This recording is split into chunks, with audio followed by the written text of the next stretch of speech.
pelatihan ini membahas tentang konsep SPGDT, penyelenggaraan SPGDT, dan sistem rujukan kegawat daruratan. Nah, jadi di mata pelatihan ini yang dibahas adalah tentang konsep SPGDT. Apa itu konsep SPGDT?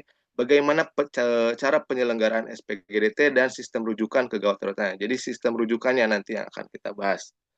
Untuk indikator hasil belajarnya, setelah mengikuti mata pelatihan ini, peserta dapat menjelaskan konsep SPGDT dan menjelaskan penyelenggaraan SPGDT. Oke. Ini tadi kita sebagai perawat tentu sering, ini terutama yang masih dinas-dinas ataupun yang nggak dinas, jadi suka melihat kejadian-kejadian atau kasus kegawat daruratan yang berpotensi mengancam jiwa. Nah, tadi contohnya kalau di luar rumah sakit, mungkin tadi ada kecelakaan lalu lintas, atau korban begal, atau korban yang lalu lintas yang tunggal, dia jatuh. Kemudian juga kalau di rumah sakit mungkin ada code blue. Nah, terus ini untuk merespon kita itu dibutuhkan suatu sistem yang matang dan terintegrasi yang dapat secara sigap melakukan penanganan kasus kegawat daruratan. Nah, kalau di luar rumah sakit itu kita biasanya nanti akan berhubungan dengan SPGDT.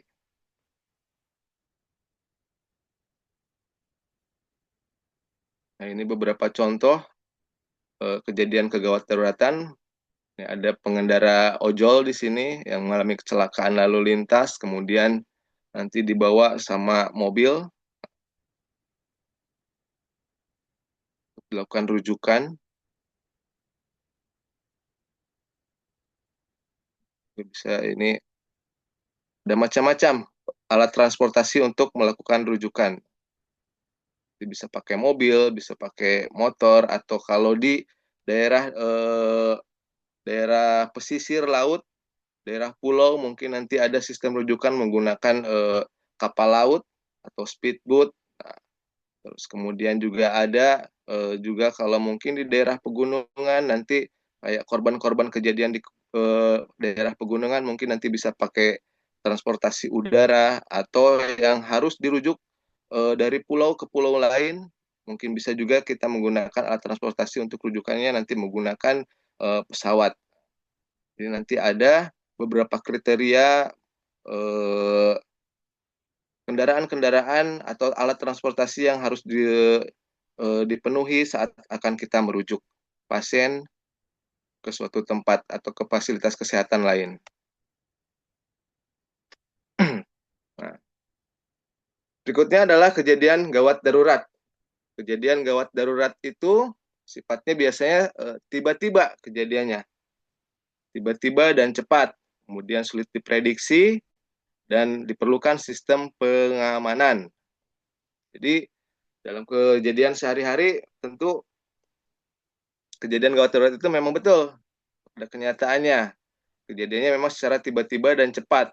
Kayak kita tiba-tiba lagi jalan di suatu tempat atau lokasi, kemudian tiba-tiba ada kendaraan lalu lintas yang melaju, kemudian terjadi tabrakan. Nah, itu kan sulit diprediksi, dan kejadiannya secara tiba-tiba dan cepat. Itu akan sulit dihindari. Kemudian diperlukan saat terjadi kejadian itu, nah itu diperlukan sistem pengamanan. Jadi jangan sampai nanti saat ada kejadian, kemudian ada korban, nah kita tidak melakukan sistem pengamanan. Contohnya sistem pengamanan itu apa? Jadi diamankan dulu korbannya, jangan sampai nanti keadaannya semakin memperburuk karena situasi di lapangannya itu tidak aman bagi si korban atau pasien tersebut. Kemudian penanganan berkesinambungan dan terkoordinir. Kelanjutan dari tadi, setelah terjadi suatu kejadian, kita harus melakukan penanganan secara berkesinambungan dan terkoordinir. Contohnya apa? Contohnya saat terjadi kejadian, kita lakukan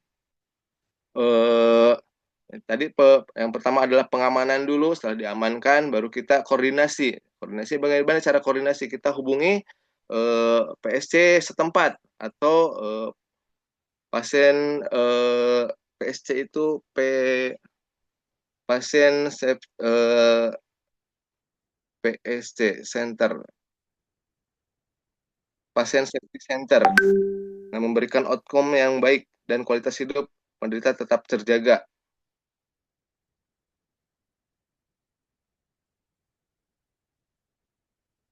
Nah, ini dari SPGDT.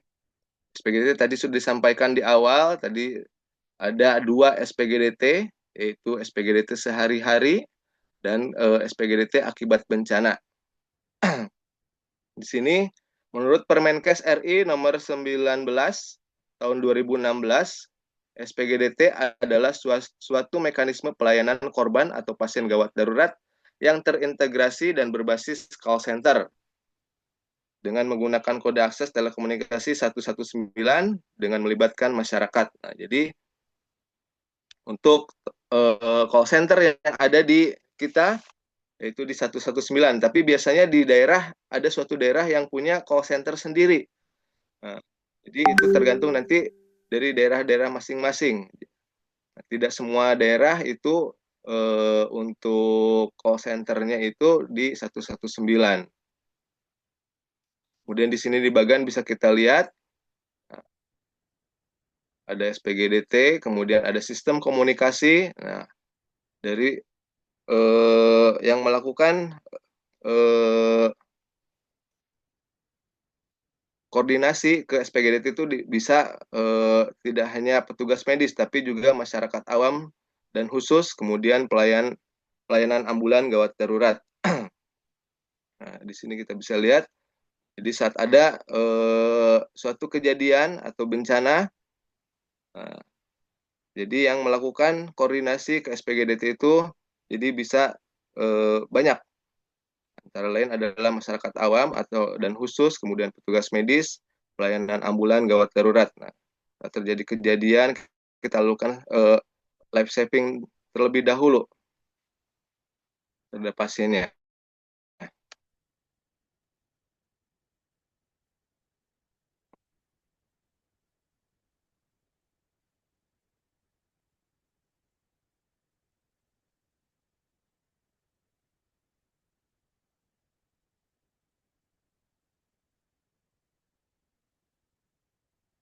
Nah, ini ada 3 model death atau 3 model kematian. Menurut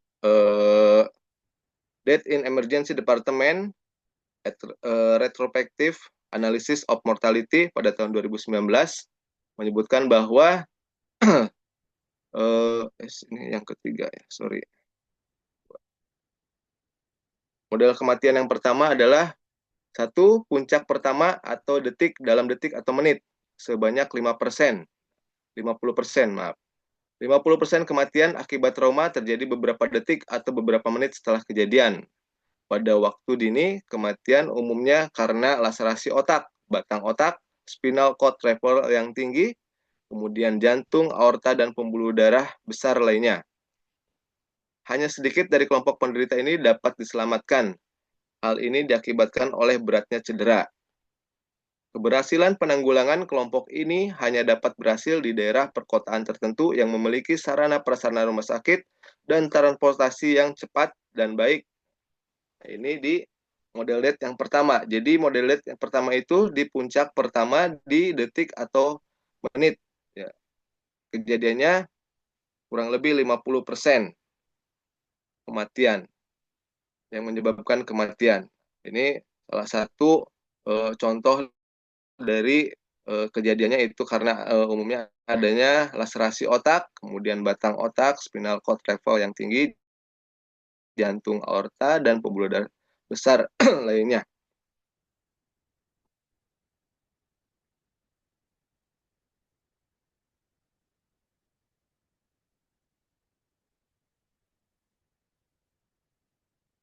Kemudian yang kedua yaitu puncak kematian antara 1 sampai dengan 2 jam sebanyak 35%.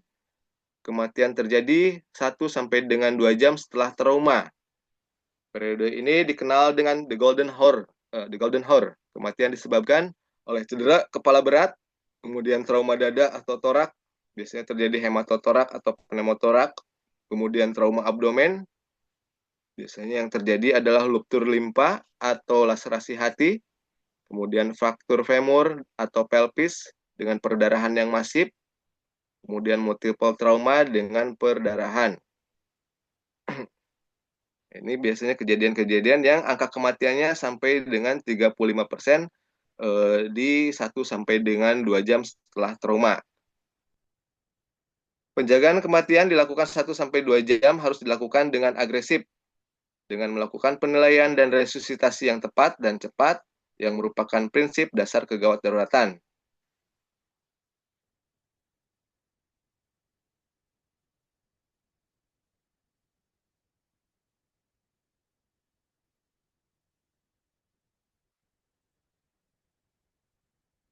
Kemudian yang ketiga yaitu puncak ketiga yaitu antara 3 sampai ketiga antara hari atau sampai dengan beberapa minggu. Itu sebanyak 15%. Kematian terjadi beberapa hari atau beberapa minggu setelah kejadian.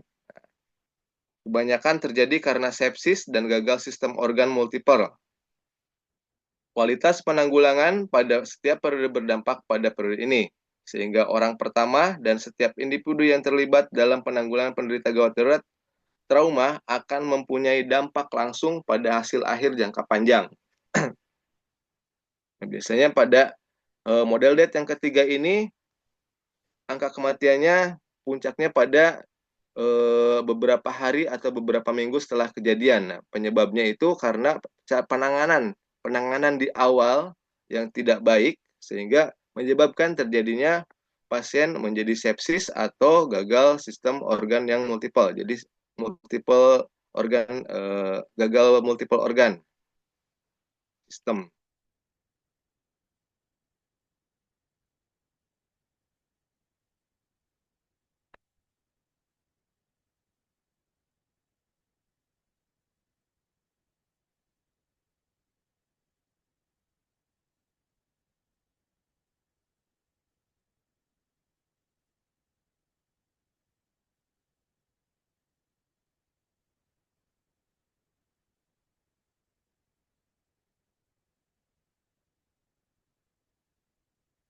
Berikutnya adalah eh, Integrate Emergency Response System atau IRS kalau di luar negeri.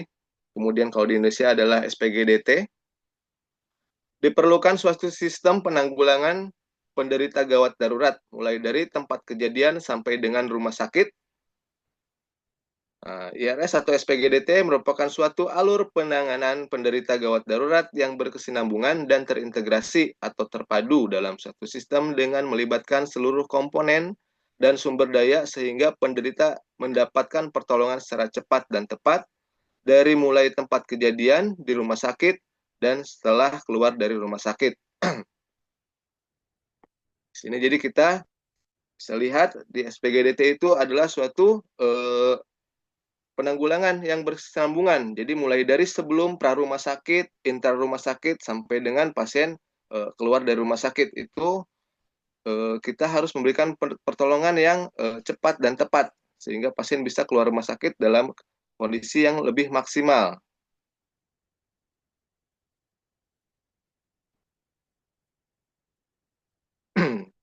Nah, ini tadi di pra rumah sakit, di sini yang berperan adalah peran masyarakat atau ensign care.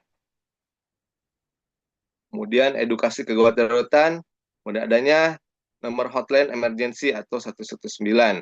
Di sini peran masyarakat sangat penting karena penanganan awal tadi yang baik, yang cepat dan tepat bisa menyebabkan outcome yang baik juga. Jadi jangan sampai saat penanganan di awal itu bisa menyebabkan keparahan nantinya saat pasien berada di rumah sakit dan setelah keluar dari rumah sakit. Jadi di sini diperlukan edukasi kegawat daruratan. Jadi sekarang masyarakat juga sudah beberapa kalau di Jakarta udah mulai nih dikenalkan pada masyarakat awam bagaimana cara penanganan pada pasien-pasien, contohnya tindakan BHD itu lebih udah mulai digalakan oleh petugas-petugas di puskesmas sekarang. Puskesmas sering mengadakan nih acara kegiatan-kegiatan seperti itu. Kemudian mengenalkan kepada masyarakat untuk hotline service emergency. Kemudian setelah berada di rumah sakit, nah, ini adanya di rumah sakit harus tersedia adanya call center darurat, gawat darurat. Jadi jangan sampai di luarnya sudah tersedia tapi tidak terhubung ke rumah sakitnya. Selain itu, adanya kualitas pelayanan di IGD, HCU, ICU, atau ICCU untuk menangani kegawat daruratan pada pasien tersebut. Selain itu, juga harus ada keterpaduan antar rumah sakit. Nah, itu yaitu sistem rujukan. Jadi, antar rumah sakit seharusnya tahu fasilitas yang tersedia di rumah sakit tersebut dan kira-kira kalau akan merujuk ke rumah sakit mana yang kira-kira fasilitas di rumah sakit tersebut sudah tersedia atau eh, harus ada sistem komunikasi antar rumah sakit satu dengan rumah sakit yang lainnya supaya saat akan dirujuk sudah terkoordinasi dari rumah sakit perujuk sama yang menerima rujukan. Jadi kondisi pasiennya seperti apa, membutuhkan apa saja, kemudian transportasi yang akan digunakannya apa. Ini adalah keterpaduan di SPGDT. Ini ada jejaring, di sini kita bisa lihat.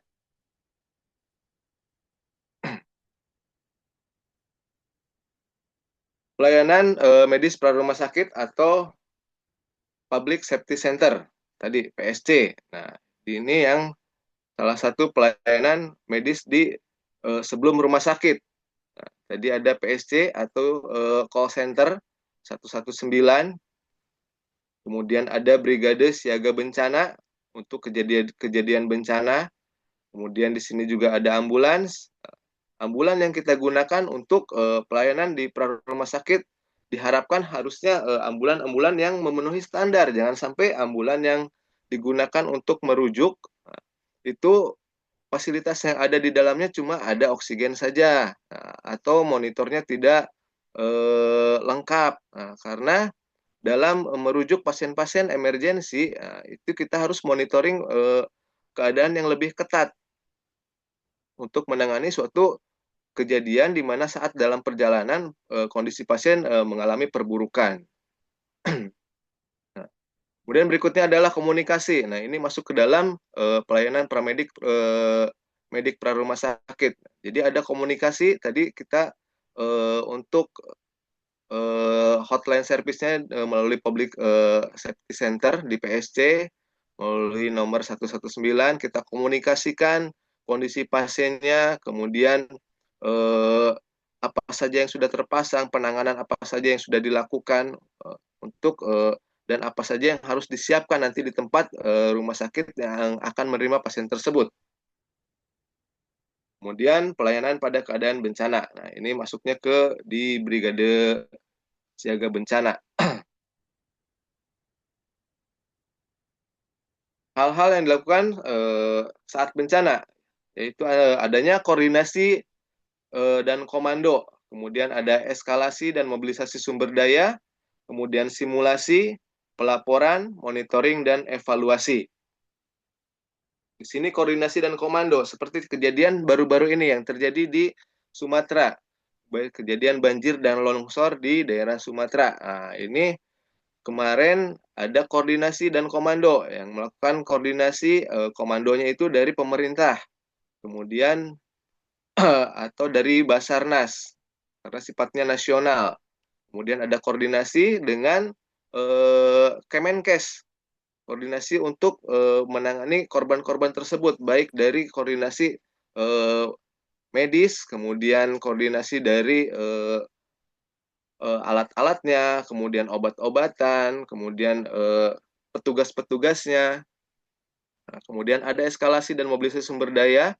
Nah, jangan sampai nanti saat koordinasinya itu karena koordinasi yang masih kurang. Nah, sempat kemarin saya dapat cerita dari teman yang melakukan jadi sukarelawan, dia korban ke sana, ke Aceh. Ternyata karena adanya koordinasi yang miss, jadi terjadi penumpukan tenaga kesehatan di sana. Nah, itu menyebabkan tenaga-tenaga kesehatan yang sudah sampai ke sana jadinya kurang maksimal kerjanya. Nah, ini disebabkan karena adanya kurangnya koordinasi. atau mobilisasi sumber dayanya tidak tepat. Harusnya disebar kemana, cuma karena mungkin keadaan saat itu masih belum terkoordinir, sehingga menyebabkan adanya penumpukan tenaga di sana. Kemudian adanya simulasi. Nah, ini di Kemenkes juga sudah di pelataran sehat sudah ada pelatihan-pelatihan simulasi bencana. Nah, ini bisa kita akses baik untuk masyarakat awam ataupun tenaga kesehatan. Nanti di situ ada kita bisa akses, kita bisa mendaftarkan diri kita sebagai tim siaga bencana. Kita bisa daftar, nanti setelah itu kita ada simulasi. Nah, ini tujuannya nanti supaya saat kita ada suatu kejadian bencana, nah, jangan sampai kita tidak tahu apa yang harus kita lakukan. Kemudian di sini ada pelaporan, monitoring, dan evaluasi. Nah, jadi di setiap tindakan yang kita lakukan di tempat bencana alam tersebut atau kejadian bencana itu tetap harus kita lakukan pelaporan dan monitoring serta evaluasi. Tujuannya supaya ada tanggung jawab dan tanggung gugat atas tindakan apa yang kita kerjakan. Kemudian pelayan medik di rumah sakit. Nah, ini ada hospital disaster plan. Jadi di rumah sakit harusnya punya nih hospital disaster plan-nya. Jadi kejadian disaster atau kejadian bencanaannya.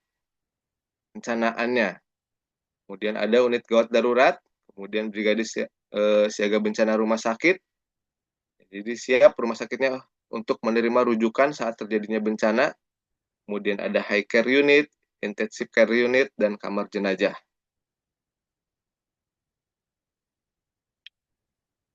Syarat evakuasi, yang pertama adalah korban stabil, kemudian transportasinya, jadi alat transportasi yang akan kita gunakan untuk merujuk pasien itu harus layak. Jadi sesuai dengan kebutuhan korbannya. Jadi korban kita stabilkan dulu, perdarahannya tidak ada perdarahan aktif atau tensinya dalam batas normal, tanda-tanda vitalnya, baru kita lakukan evakuasi pada korban-korban tersebut. Kemudian ada rumah sakit yang dituju juga sudah siap. Nah, jadi tadi kita koordinasi sebelum kita lakukan perujukan ke tempat atau rumah sakit yang dituju, kita laporkan kondisi pasiennya, kemudian kejadiannya seperti apa, tindakan apa saja yang sudah dilakukan, dan kira-kira alat apa yang diperlukan nanti saat pasien tiba di rumah sakit tersebut. Kemudian kendaraan untuk transportasi layak pakai.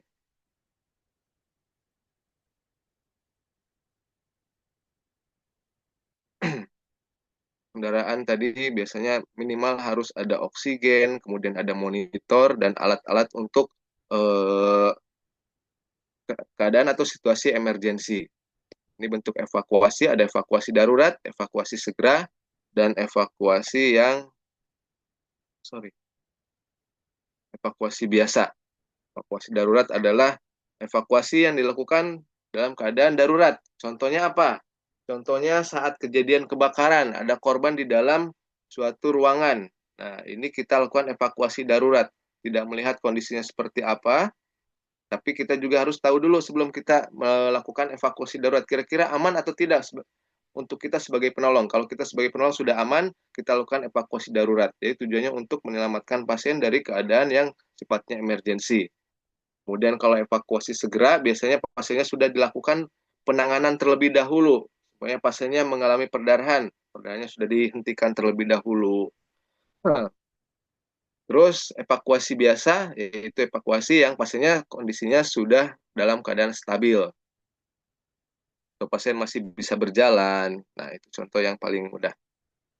Ini untuk alur penyelenggaraan SPGDT melalui call center 119.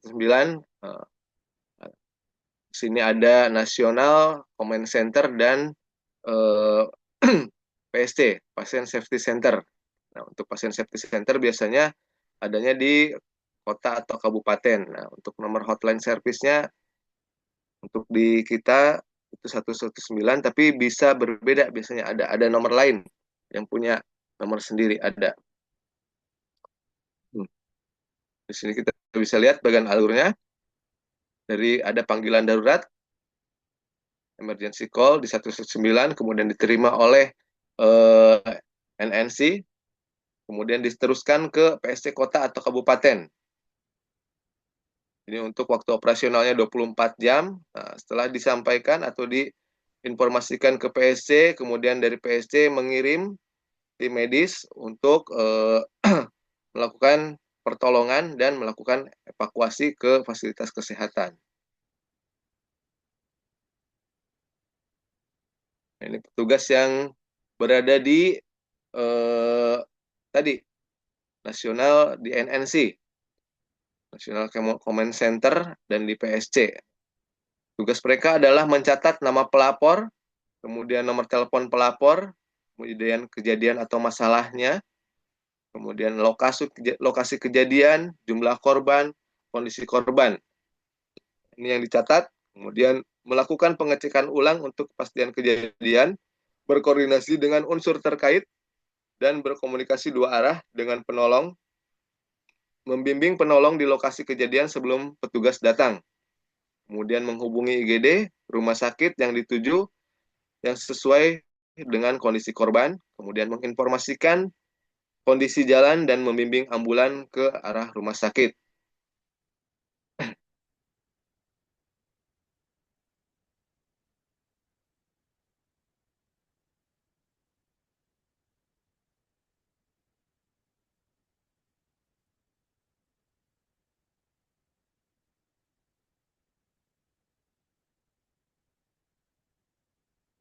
Ini bagian alur penanganan korban bencana. Sorry.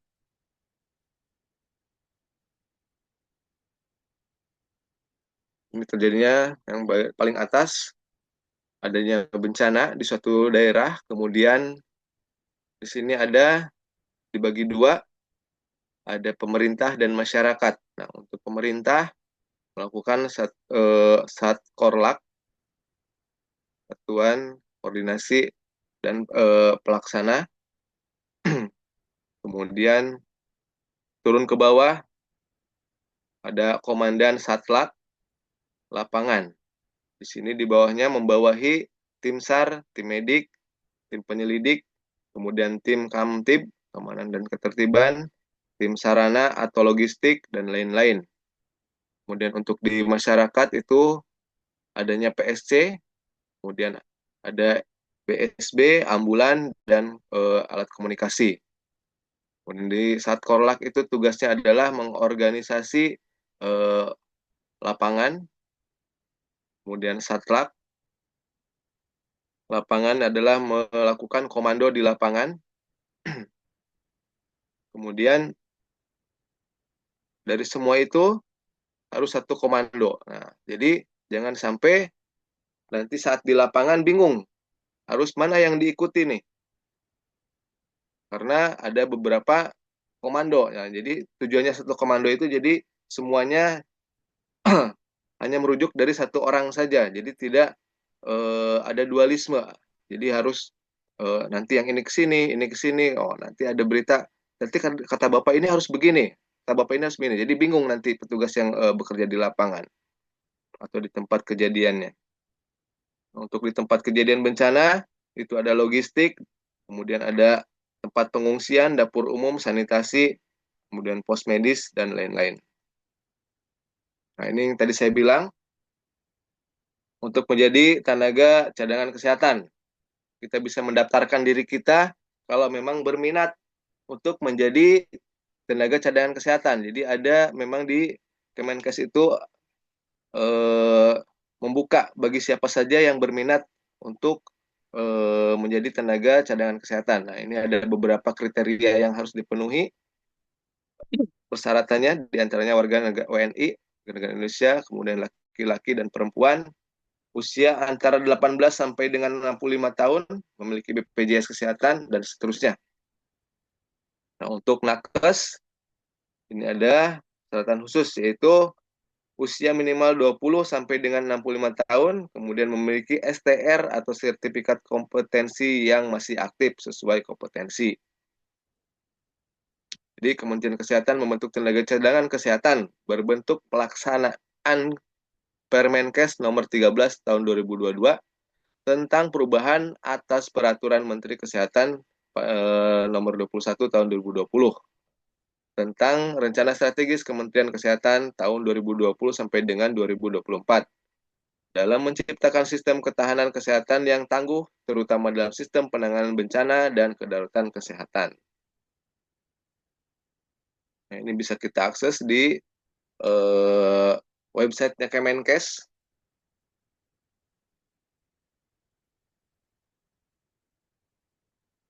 Ini alur penanganan korban bencana di rumah sakit. Jadi korban sudah masuk ke rumah sakit, kemudian masuk ke IGD, di triase, pasien kira-kira masuknya ke dalam kriteria mana? Gawat darurat, gawat tidak darurat, atau tidak darurat.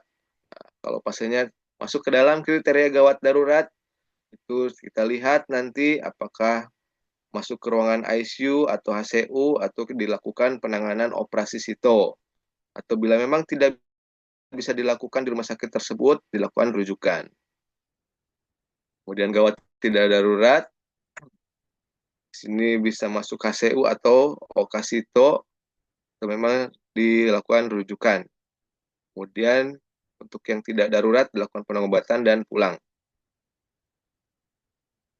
Nah, untuk pasien yang gawat darurat tadi sendiri, setelah pasiennya masuk ICU atau HCU atau OK, pasien bisa masuk ke ruangan sembuh dan pulang, atau bisa juga pasiennya meninggal. Kalau pasiennya meninggal nanti masuk ke kamar jenazah.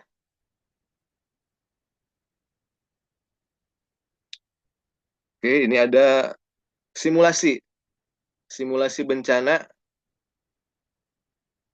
yang dilakukan di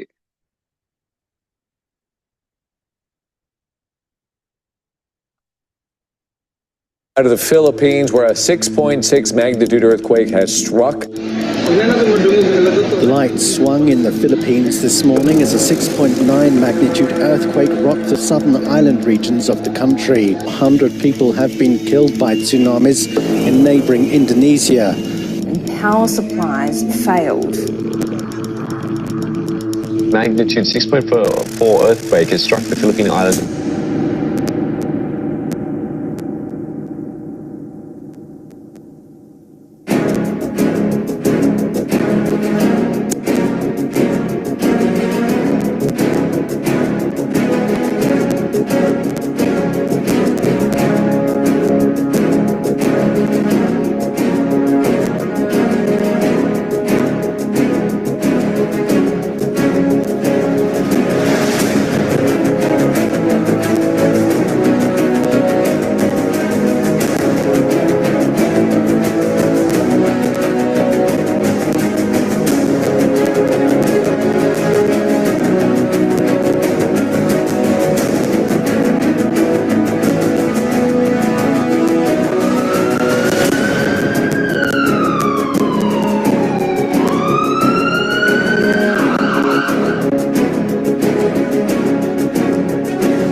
Oke, Bapak Ibu, kakak-kakak semuanya, itu sedikit saja video tentang simulasi bencana di tadi di Filipina ya yang dia yang ngadain videonya.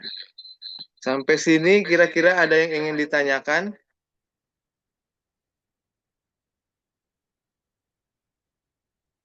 tentang materi SPGDT?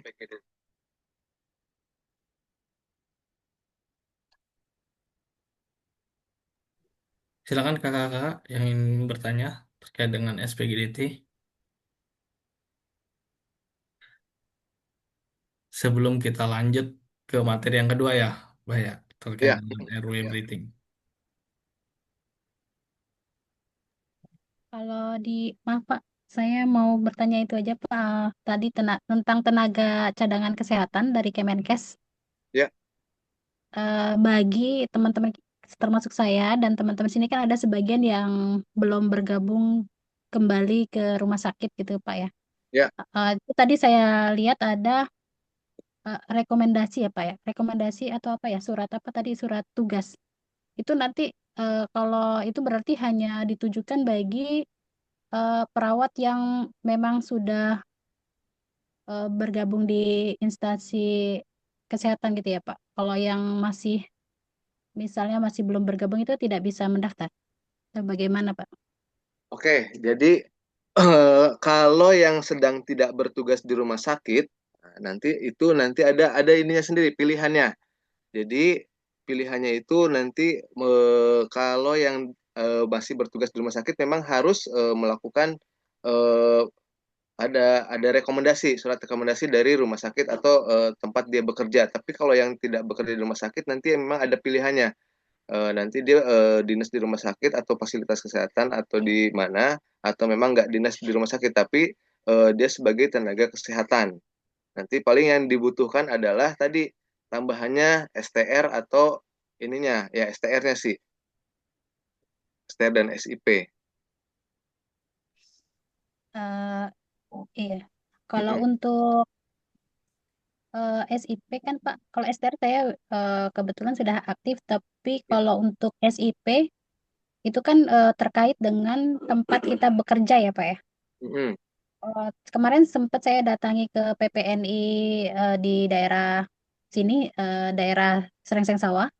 Itu eh, saya tanya katanya SIP itu hanya dari rekomendasi rumah sakit, Pak. Kalau misalnya belum bergabung, berarti dia tidak dapat SIP. Kebetulan SIP saya sudah expire karena saya bekerja di luar negeri waktu itu. Jadi license-nya cuma dari rumah sakit dari luar negeri gitu.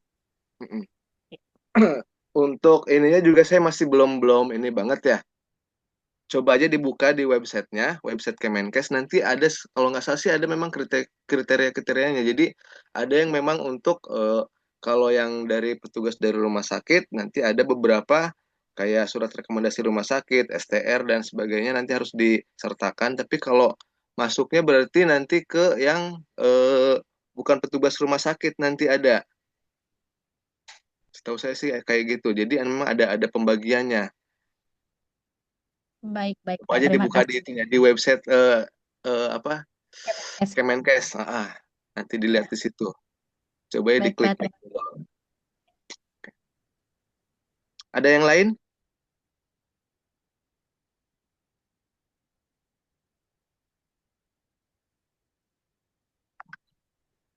Kalau memang nggak ada atau sudah cukup, mungkin kita bisa lanjut ke materi berikutnya. Gitu ya Bang Made ya? Ya, silakan dilanjut. Mungkin kalau misalnya ada yang ingin ditanyakan, silakan di kolom chat saja. Boleh, boleh. Untuk materi berikutnya sampai jam berapa ya Bang Made? Sampai jam 12, Bah. Jam 12. Ya, 1 jam ya? ya, 1 jam. RW Oke, siap. briefing. Materi berikutnya yaitu tentang eh,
oke, baik. Ini udah berubah tampilannya belum ya? Tampilannya di layar laptop, di folder laptop. Oke. Masih belum ya?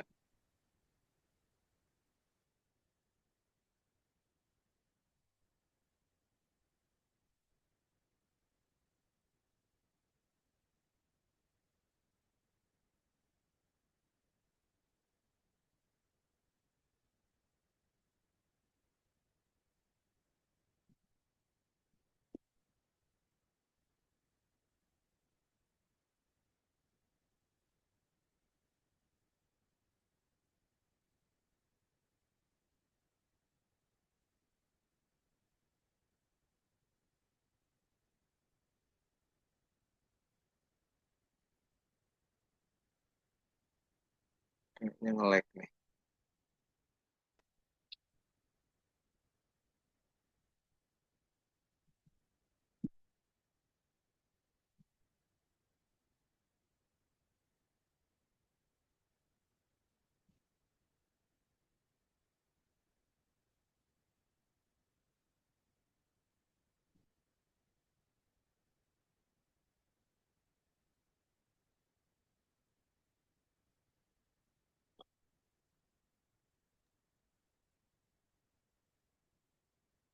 Oke, sudah. Oke, siap. Terima kasih. Baik, materi berikutnya adalah tentang airway management. Tujuan umumnya, peserta mampu melakukan penataan pasien dengan gangguan jalan napas dan pernapasan atau airway breathing. Tujuan khususnya yaitu peserta memahami anatomi jalan napas, kemudian mampu mengenali sebab-sebab terjadinya gangguan jalan napas, kemudian mampu mengenali tanda-tanda adanya gangguan jalan nafas, kemudian mampu mengelola gangguan jalan napas dengan dan tanpa alat, kemudian mampu mengelola jalan nafas dengan alat, mampu memberikan oksigen.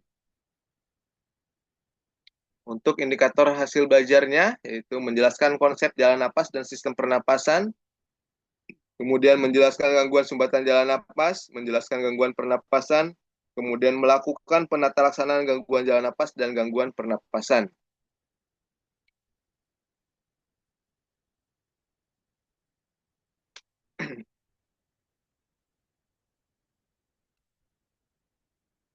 Untuk materi pokoknya, yaitu trauma maksilofacialis,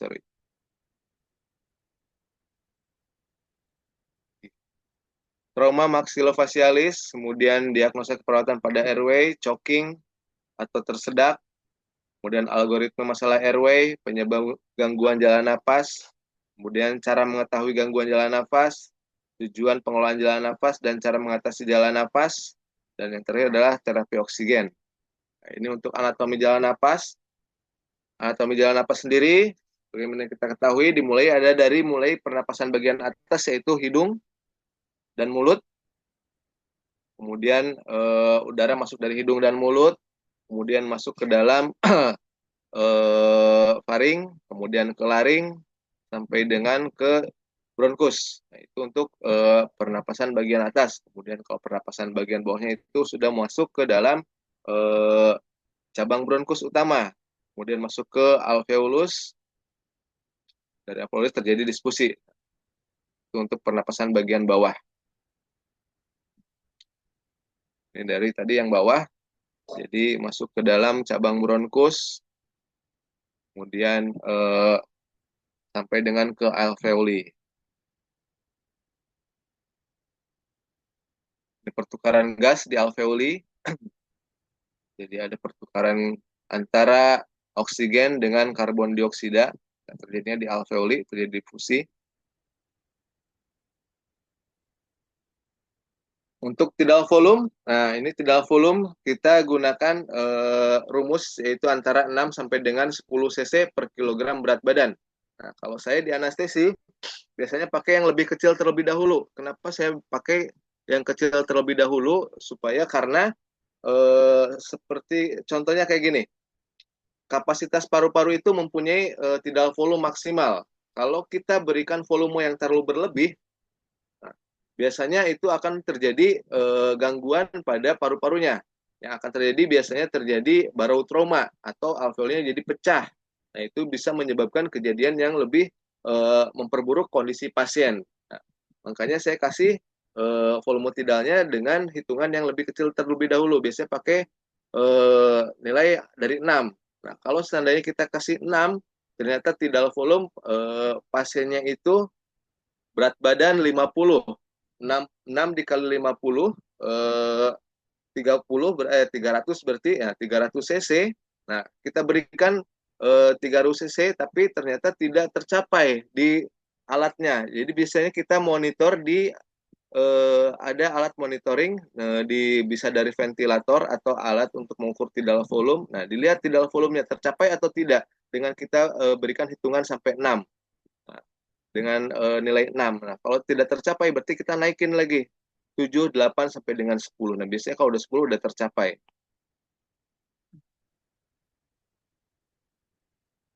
Jika tidal volume adalah 8 cc per kilogram berat badan, maka pada penderita dengan berat 70 kg, maka tidal volumenya adalah 560. Dari mana 560? Yaitu dari 8 dikali 70. Hasilnya adalah 560. Kemudian frekuensi napas diberikan sebanyak 12 kali per menit. Maka volume tidal per menit adalah menit volumenya, yaitu 500 dikali 12, yaitu 6.720 cc per menit. Nah, ini hitungan dalam menit. Dalam menitnya itu volume tidalnya, menit volumenya adalah 6.720.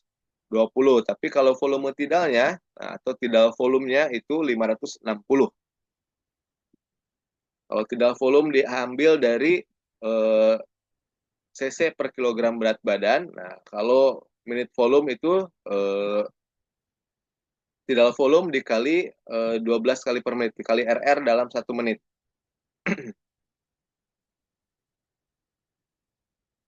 Definisi pernapasan yaitu suatu proses pertukaran oksigen dari udara oleh organisme hidup yang digunakan untuk serangkaian metabolisme yang menghasilkan karbon dioksida atau CO2 yang harus dikeluarkan karena tidak dibutuhkan oleh tubuh. Ini pengkajiannya, dilihat dari hasil inspeksi, apa yang bisa kita dapatkan, kaji hidung dan mulut pasien, bentuknya, kesimetrisannya, jalan napas, cuping hidung, adanya sekret, darah, kemudian sisa makanan, benda asing, lubang hidung, mulut pasien, kemudian adanya massa atau polip atau benjolan, kemudian mukosa hidung dan mulut, kaji tingkat kesadaran pasien, kaji pula adanya pergerakan dada. Kemudian lihat pasiennya sianosis atau tidak. Kemudian hidung, adanya sianosis di mulut dan hidung, pertanda pasien sianosis sentral. Kemudian kaji tingkat kemampuan bicara pasien, gunakan stetoskop atau spatel untuk mempermudah kaji saturasi oksigen. Nah, ini dari hasil pengkajian inspeksi. Jadi dari hasil inspeksi kita lihat simetris atau tidak pengembangan dinding dadanya, kemudian di mulut atau hidung bentuknya seperti apa, ada napas cuping hidung, ada retraksi dinding dada atau tidak, kemudian ada darah atau sekret atau makanan atau benda asing di dalam saluran pernapasannya, kemudian lihat tanda-tanda sianosis, adanya benjolan, kemudian dicek saturasinya. Kemudian dari hasil palpasi, tekan di hidung dan mulut, lihat ada massa atau tidak. Kemudian ada benjolan atau lesi, adanya krevitasi, saat dilakukan palpasi di daerah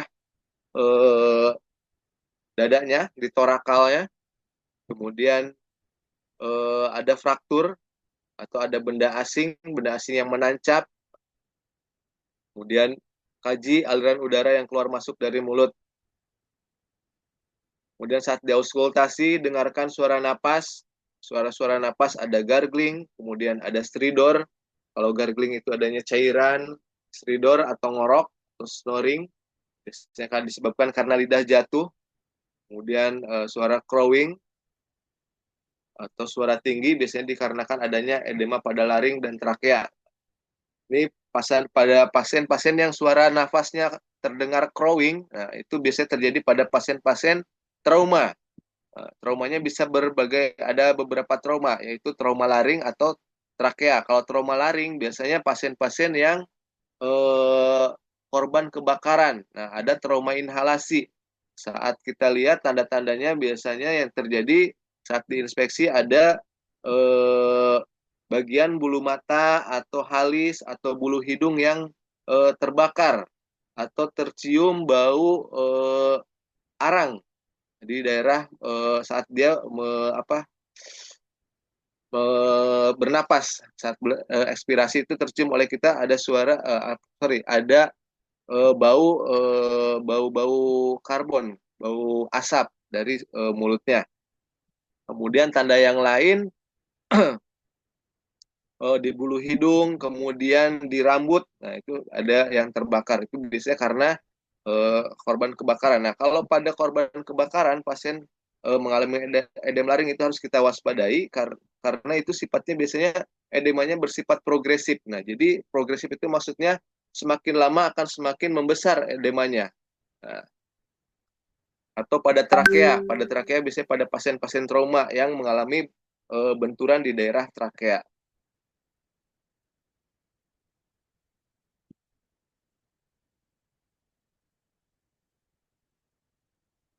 Kemudian tanda dan gejalanya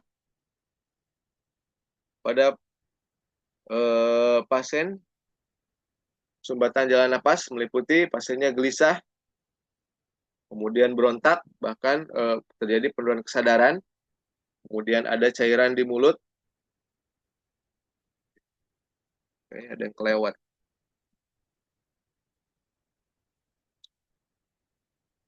Kemudian ada cairan di mulut, biasanya suaranya gargling, atau ada benda asing, biasanya suaranya tadi ada suara stridor. Kemudian ketidakmampuan berbicara, nah kalau tidak mampu bicara biasanya pasiennya sudah mengalami sumbatan jalan napas total.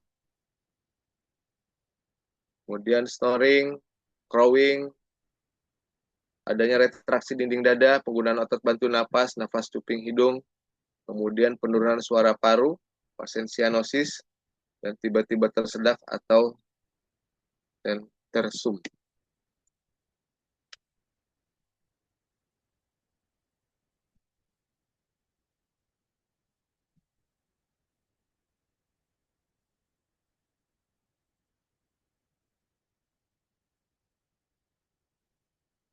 Nah, ini pada pasien yang trauma maksilofasial. Jadi trauma di maksila di daerah sini depan hidung dan daerah wajah.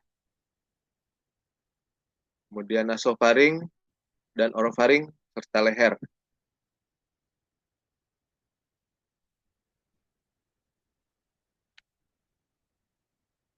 Ini pasien yang korbannya kayaknya kena apa nih? Hancur begini wajah. Jadi daerah mukanya, wajahnya mulai dari hidung, kemudian mulut, yang mengalami trauma. Sumbatan jalan napas yang mengancam, yaitu adalah suaranya terdengar suara snoring, kemudian gargling itu disebabkan adanya cairan, kemudian stridor atau crowing, adanya edema, wheezing karena adanya faktor vasokonstriksi, kemudian tidak ada suara napas sama sekali. Itu biasanya karena adanya benda asing. Untuk mengatasinya, kalau terjadi snoring atau lidah lemas, itu dilakukan dengan hetil chin lip atau jaw thrust. Nah, untuk pada pasien-pasien yang mengalami cedera servikal itu tidak diperbolehkan kita melakukan tindakan membuka jalan napas dengan cara hetil chin lip, tapi kita lakukan dengan cara jaw thrust saja. Kemudian kalau gargling kita kalau belum ada suction kita bisa lakukan dengan cara memiringkan pasien, tujuannya supaya tidak terjadi aspirasi. Nah, tadi kalau stridor atau crowing sebutkan adanya edema, nah itu tindakan untuk mengatasinya itu dengan tindakan intubasi. Jadi tadi seperti saya sampaikan di awal, kalau pasien yang mengalami trauma inhalasi itu biasanya sifatnya progresif. Nah, itu akan semakin membesar edemnya. Jadi pembengkakannya akan semakin membesar. Kalau tidak dilakukan intubasi, nanti lama-lama akan terjadi sumbatan total karena edemanya itu. Nah, jadi pernah terjadi di tempat dulu saya sebelum masuk ke OK, saya dinasnya di IGD. Nah, ada pasien trauma inhalasi ceritanya. Awalnya pasien masih bisa berbicara secara normal, ngomong masih bisa, napas masih normal, cuma memang ada tanda-tanda tadi rambut-rambutnya kayak kebakar, kemudian bau napasnya seperti ada bau asap, ada sisa-sisa karbon di mulutnya, bulu hidung sama halis dan mata juga kebakar. Nah, itu kita udah curiga ada trauma inhalasi. Pasiennya awalnya masih dalam kondisi baik, tapi lama-lama suaranya makin hilang, makin serak. Nah, kita dari situ kita inform konsen keluarga untuk intubasi, tapi awalnya keluarganya menolak, pasiennya juga menolak. Nah, lama-lama sumbatannya menjadi sumbatan total. Nah, akhirnya kita nggak bisa intubasi sama sekali. Akhirnya dipasang dilakukan tindakan krikotiroidotomi. Jadi dipasang ini needle di sini di tulang krikoid antara tulang krikoid sama tiroidnya.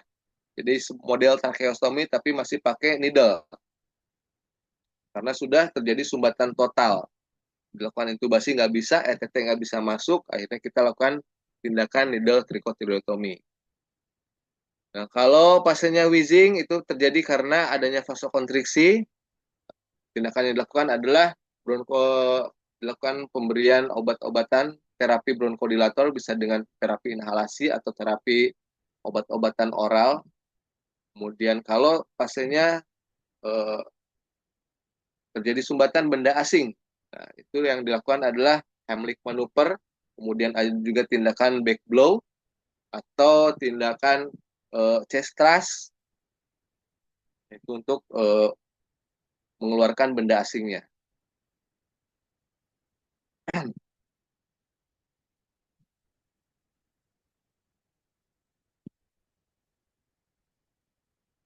Nah, untuk diagnosa perawatannya adalah inefektif bersihan jalan napas.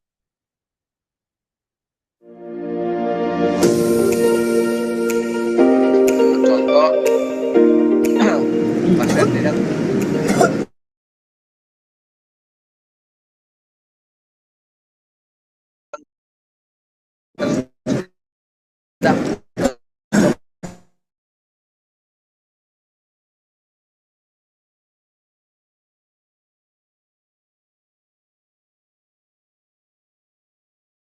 Oke, kita skip aja.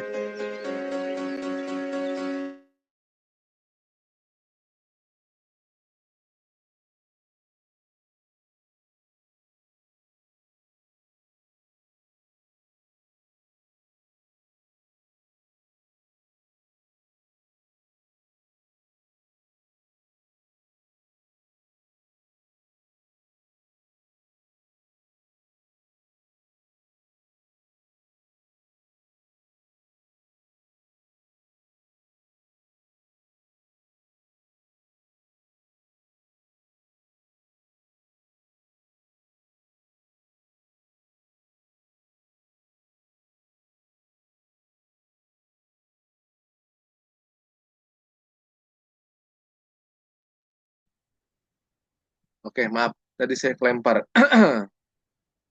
Oke, ini untuk tersedak atau choking.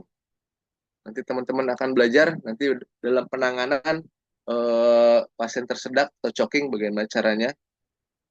Pada korban tersedak sering dijumpai hal-hal sebagai berikut. Nah, ini contoh yang paling khas pada pasien-pasien yang tersedak. Biasanya pasien korban merasa tercekik. Kemudian terlihat pasiennya seperti memegang-megang leher. Nah, karena dia sambil nunjuk-nunjuk nih ke dalam mulutnya.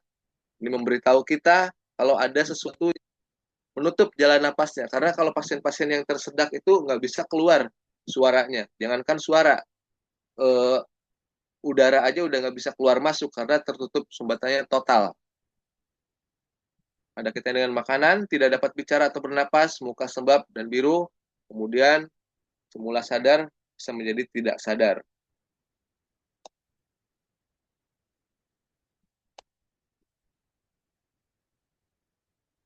Ini tanda-tanda yang paling khas pada pasien yang mengalami tersedak.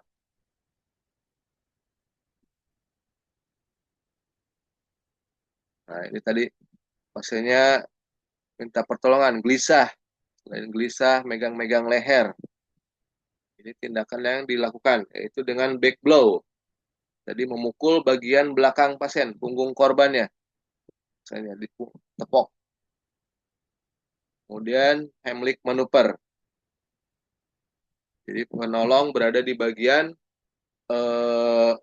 belakang korban, Heimlich manuver atau abdominal thrust. Ini sama-sama.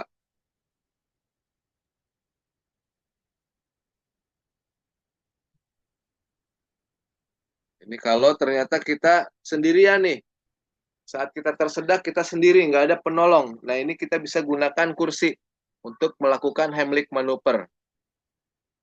Nah untuk pada bayi, biasanya kita tempatkan bayi di telapak tangan kita. Jadi di antara telapak tangan dan bagian lengan kita, bagian kepala di bagian telapak tangan sambil membuka mulut si bayinya.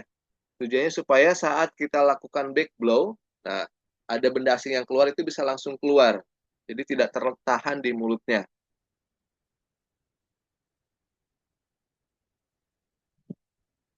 Nah, ini yang satu, yang gambar sebelah kanan dari teman-teman adalah chest thrust. Kalau chest thrust itu dilakukan biasanya pada ibu hamil atau korbannya berat badannya besar.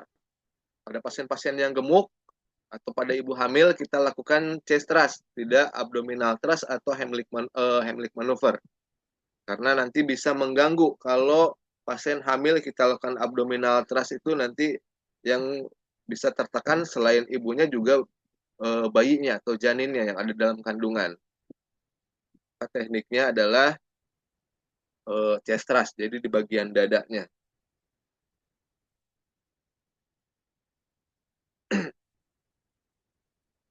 Pertolongan pertama tersedak dapat dilakukan back blow atau back slap, dilakukan pada semua usia korban. Kemudian abdominal thrust tidak dilakukan pada bayi, pada dewasa gemuk atau hamil. Kemudian chest thrust dilakukan pada bayi atau dewasa yang gemuk atau hamil. Pertolongan tersedak pada anak lebih dari 8 tahun seperti pada dewasa.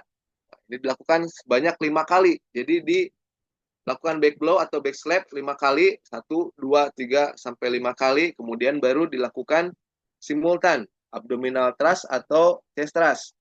Lakukan seperti itu. 5 kali juga sampai benda asingnya keluar.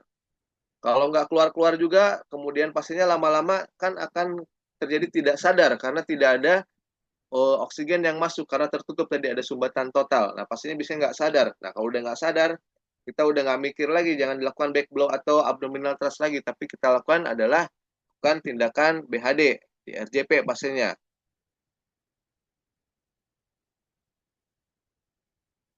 Nah, ini kalau udah nggak sadar nih, sadar dilihat dulu.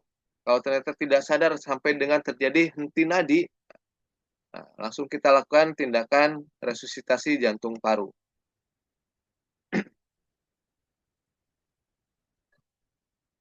Yakinkan benda asing sudah bergeser atau sudah keluar dengan cara lihat ke dalam mulut korban. Bila terlihat, ambil. Bila tidak terlihat, tiup napas ke mulut ke mulut. Nah, ini sekarang udah nggak dianjurkan kalau mouth to mouth. Semenjak terjadinya COVID, kita udah tidak dianjurkan melakukan tiupan mouth to mouth. Biasanya pakai alat. Ada alat namanya pocket mouth. Perhatikan bila tiupan dapat masuk ke paru-paru, dada mengembang, artinya jalan napas telah terbuka. Sebaliknya, bila tiupan tidak masuk, artinya jalan napas masih tersumbat, segera lakukan abdominal thrust lagi, dan seterusnya. Bila tidak berhasil, pikirkan atau siapkan krikotilotomi disusul tracheostomi. Jika udah ada sumbatan total, maka yang dilakukan adalah tindakan krikotilotomi.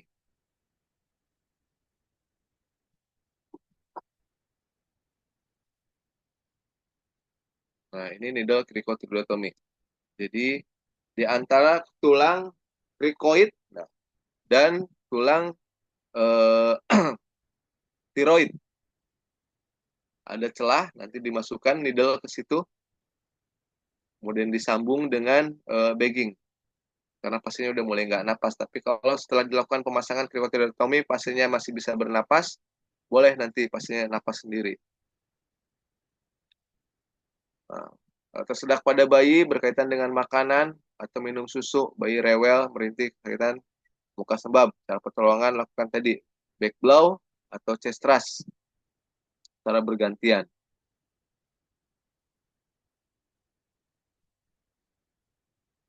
Jadi telungkupkan bayi di atas lengan penolong dan usahakan mulut bayi terbuka, ditahan dengan jari tengah penolong, kemudian bahu bayi ditahan oleh ibu jari kelingking penolong.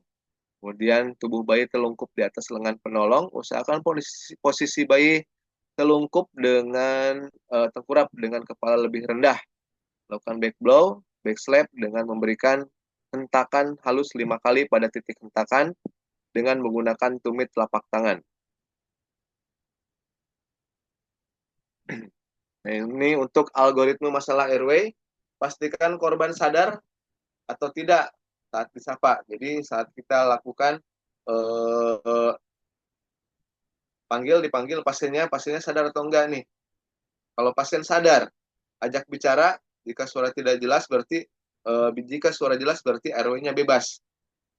Jadi saat mengecek, pastikan pasiennya sadar atau tidak. Kalau pasiennya sadar, ajak ngomong. Kalau pasiennya ngomongnya jelas, berarti tidak ada sumbatan jalan napas, airway-nya clear. Terus pasiennya tidak sadar.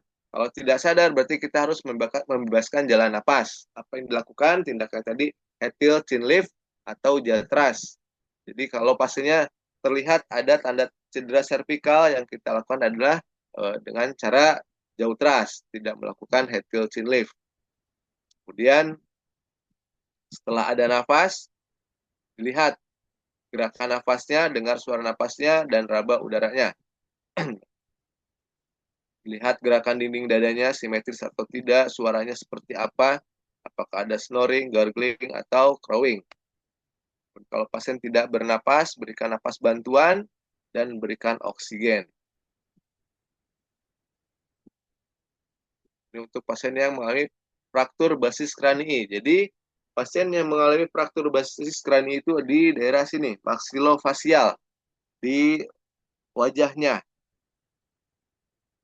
Atap nasofaring, kemudian ada tulang tipis yang mudah patah. Nah, jadi di sini di atas rongga hidung, nasofaring, di antara naso dan faring. Nah, di bagian belakangnya.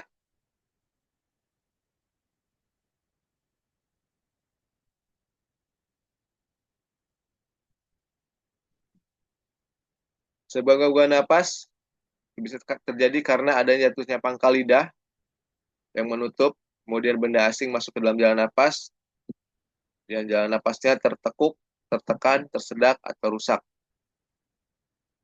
Untuk cara mengetahui jalan napasnya, dilihat, look, listen, and feel. Lihat gerakan nafasnya, pengembangan dadanya, didengarkan suara nafasnya, ada atau tidak, suara nafasnya seperti apa, kemudian dirasakan aliran udaranya masih ada atau tidak.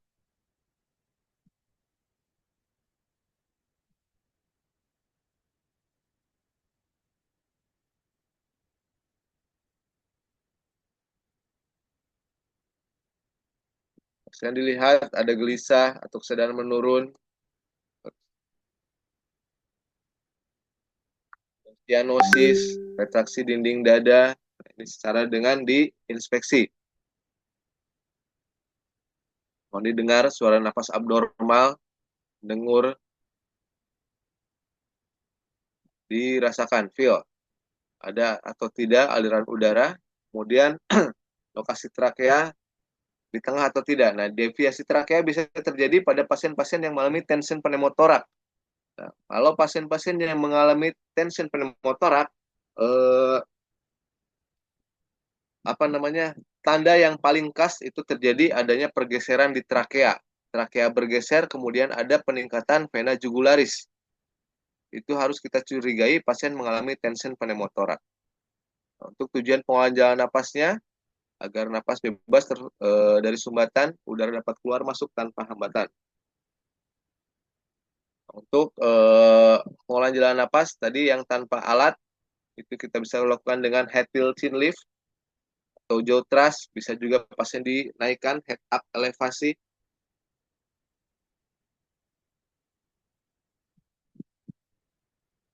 Ini head tilt chin lift. Jadi kepalanya ditengadahkan. Di saat praktek bisa dilakukan nih. Dengan jaw thrust itu adalah mendorong bagian angulus mandibulanya, didorong ke bagian depan sampai di si dagu pasien atau korban itu maju ke depan. Nah, ini lumayan agak sakit kalau pasiennya sadar. Kita lakukan jaw thrust. Kalau ada cairan, belum ada alat, kita bisa lakukan finger swab untuk mengeluarkan cairan atau benda asing yang ada di dalam mulut pasien atau korban. Tapi ini harus hati-hati pada pasien yang sadar. Nah, kalau pasien sadar suruh keluarin aja sendiri, jangan sampai tangan kita nanti tergigit sama pasiennya. Nah, ini untuk membebaskan jalan napas menggunakan alat sederhana. Kita pakai OPA. Untuk pakai OPA, kita tidak boleh dilakukan pada pasien-pasien yang masih sadar karena adanya refleks muntah. Biasanya pasien dengan GCS lebih dari 10 itu tidak kita rekomendasikan pakai OPA karena ada rasa mual nanti pada pasiennya. Sebelum pasang kita ukur dulu dari hidung sampai ke mulut kalau OPA. Di saat praktek nanti bisa dipraktekkan sama teman-teman semuanya. Kemudian NPA, kalau NPA itu dari hidung ke masukannya dari hidung sampai dengan ke paring, nasofaringeal. Jadi dari hidung sampai ke paring, airway. Jadi jalan napas yang dimasukkan dari hidung sampai dengan ke paring. Nah ini tapi tidak direkomendasikan untuk pasien-pasien yang dicurigai adanya fraktur basis kranii. Karena apa? Karena dikhawatirkan saat kita masukkan NPA, nanti bukannya masuk ke faring, dia akan naik ke daerah ke arah kranial karena ada tulang yang patah. Jadi harusnya ke bawah karena ada tulang patah terganjal. Nah, si nasofaringnya itu NPA-nya naik ke atas malah ke daerah kranial. Jadi kalau pasiennya tidak kalau ada tanda-tanda fraktur basis kranii, kita pasangnya OPA aja, oropharyngeal airway. Untuk mulai jalan napas, teknik lanjut kita lakukan dengan teknik intubasi, trichotilodotomy atau pasang LMA. Nah, ini untuk persiapan tindakan intubasi. Alat-alat yang harus disiapkan itu ada kita biasa kalau di anestesi ada namanya statik. Nah, ini. Jadi di sini tadi ada statik itu S-nya adalah stetoskop sama laringoskop. Kemudian T-nya adalah tube atau ETT. Kemudian saya biasanya masukkan di T-nya itu tambahannya adalah LMA.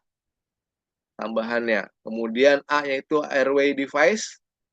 Airway device itu yang masuk ke dalam airway device adalah OPA, NPA, kemudian oksigen, BVM, kemudian pulse oximetry. Kemudian T-nya adalah tape atau plaster, I-nya adalah introducer.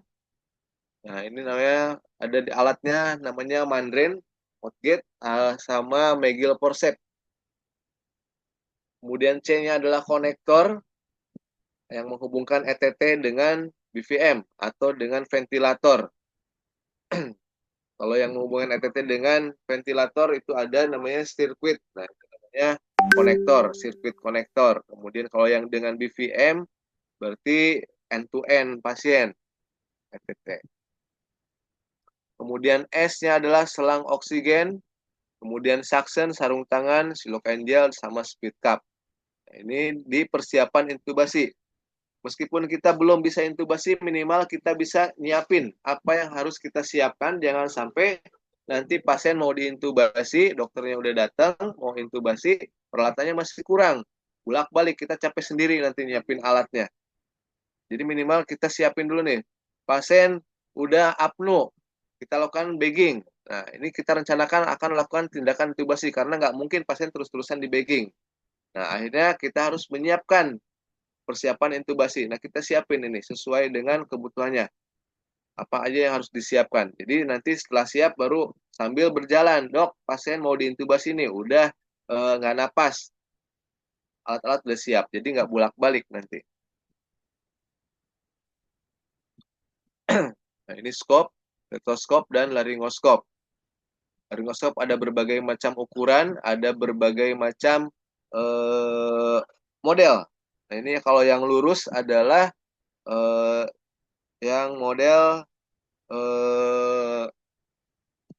Miller. Biasanya dipakai untuk pasien-pasien anak, pasien-pasien bayi. Dokter-dokter anak itu biasanya pakai yang Miller. Nah, kalau yang bengkok ini namanya laringoskop model Macintosh. Ini harus disiapkan di S yang pertama, yaitu skop sama stetoskop. Nah, ini bagian blade-nya atau bagian bilahnya ini yang atas adalah skopnya. Dan yang bagian pegangan adalah handle. Makanya di skopnya itu dimasukkan ke dalam S yang pertama. Kemudian yang berikutnya adalah T atau tube. Ada banyak ukuran, ada berbagai macam model. Ada ETT yang kinking, ada yang non kinking. Nanti saat praktek akan teman-teman lihat apa itu ETT kinking, apa itu ETT non kinking, apa itu ETT yang with cup, dan ada ETT yang tanpa cup atau without cup. Terus harus disesuaikan dengan usia pasien. Nah, jangan kita pakai ETT yang terlalu besar atau terlalu kecil, karena nanti kalau terlalu besar nggak bisa masuk, kalau terlalu kecil nanti bisa bocor.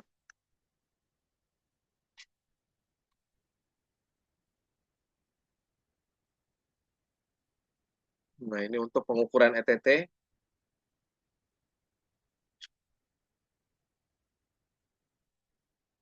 Untuk ETT yang digunakan pada orang dewasa biasanya pakai 7,5 sampai 8,5. Jarang sekali tapi 8,5. Saya biasanya ETT dewasa itu paling mentok di 8.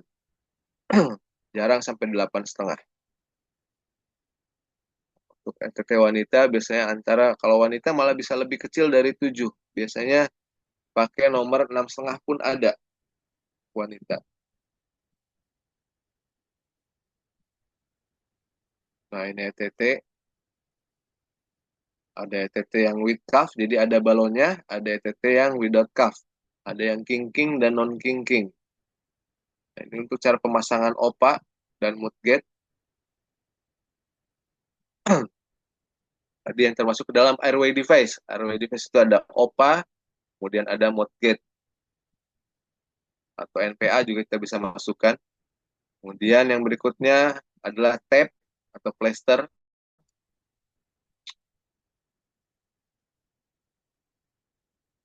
Kemudian yang berikutnya I-nya itu introducer.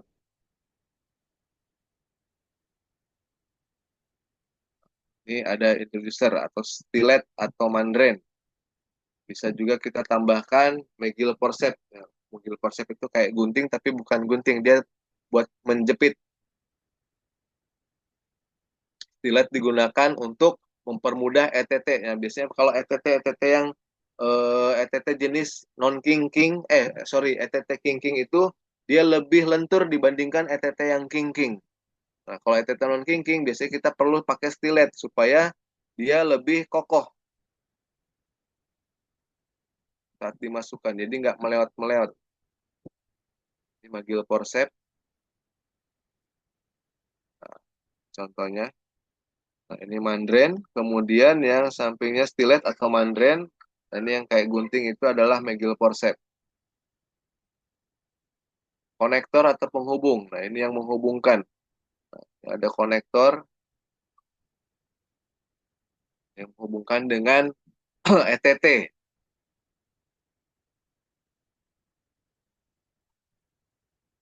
Kemudian tambahan peralatannya yaitu di S yang terakhir adalah suction, shearing atau squid cup. Nah, ini untuk mengembangkan balon ETT. Suction kita gunakan untuk kalau saat kita akan lakukan tindakan intubasi ternyata banyak sekret atau darah di dalam mulut pasien sehingga susah masuknya. Kita nggak bisa lihat nih lubangnya. Kemudian handscoon untuk APD.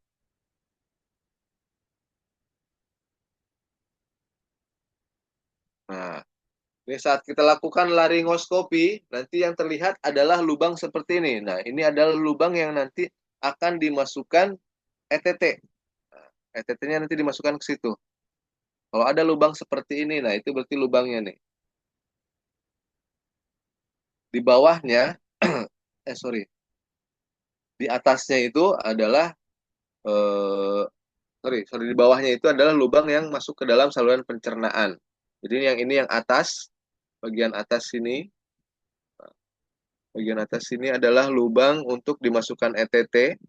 Nah, sedangkan di bawahnya ini kalau diangkat lagi, ada lubang yang masuk untuk ke saluran pernapasan. Saluran pencernaan, sorry.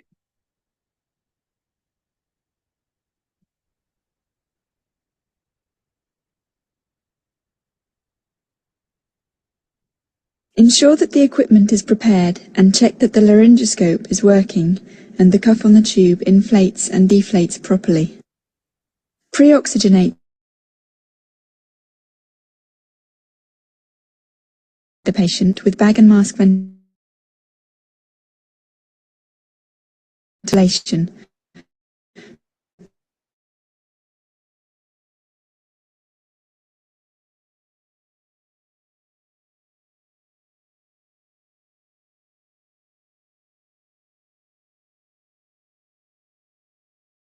For up to 1 minute before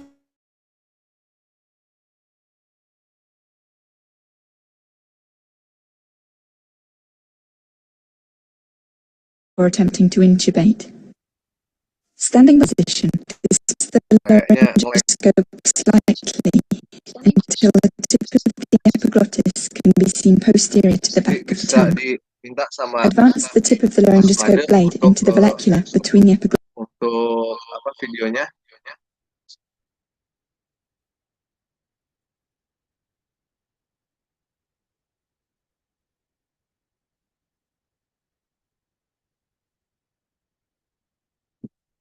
through the cords. The markings on the tube at the end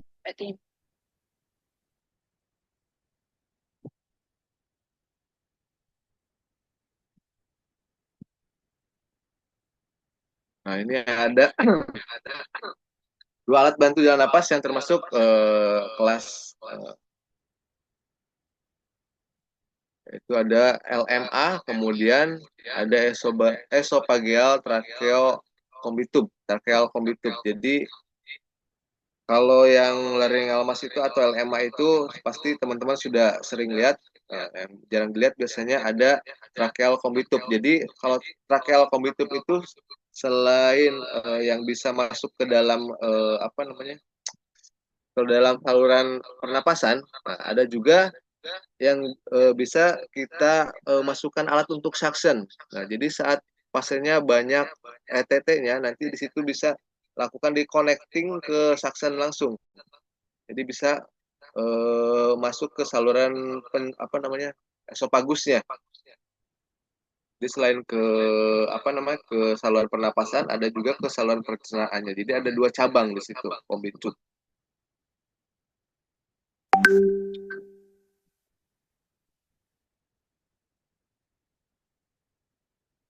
Nah, ini untuk LMA.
Kalau video kayaknya nggak kuat nih.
Sorry, maaf ya.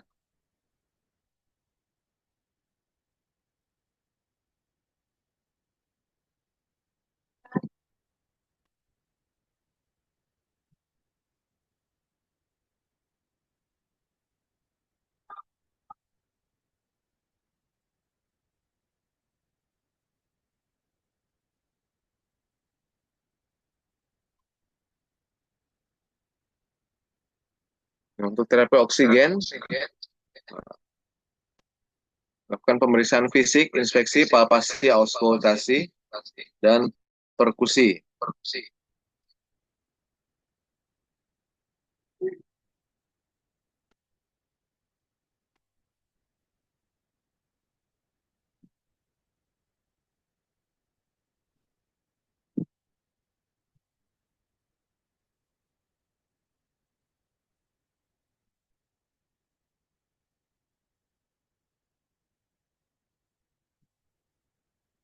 Jadi inspeksi, palpasi, auskultasi, perkusi.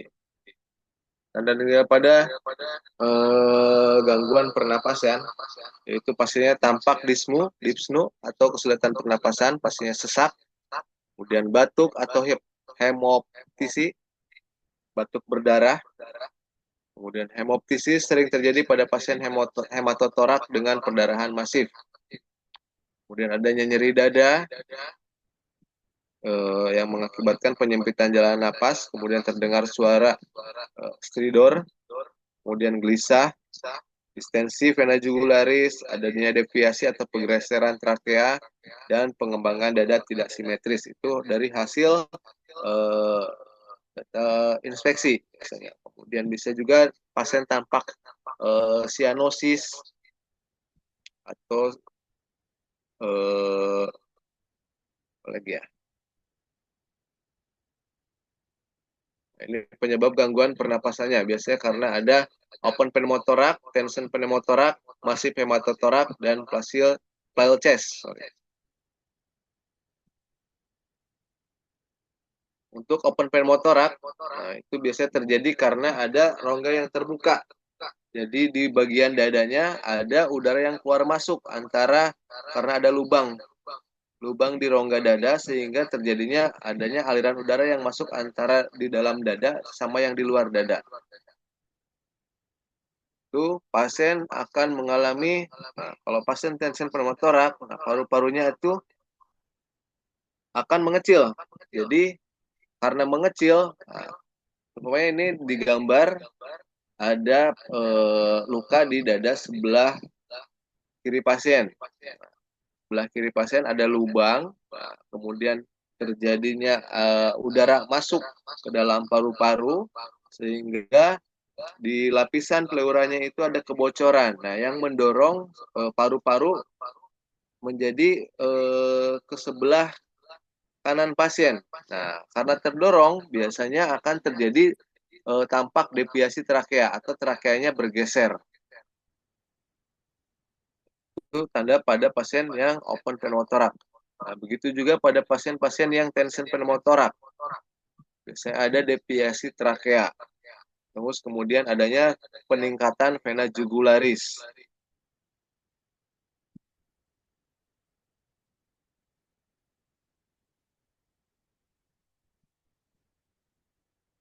Untuk hematotorak, nah ini terjadi karena adanya penumpukan darah di dalam rongga dada.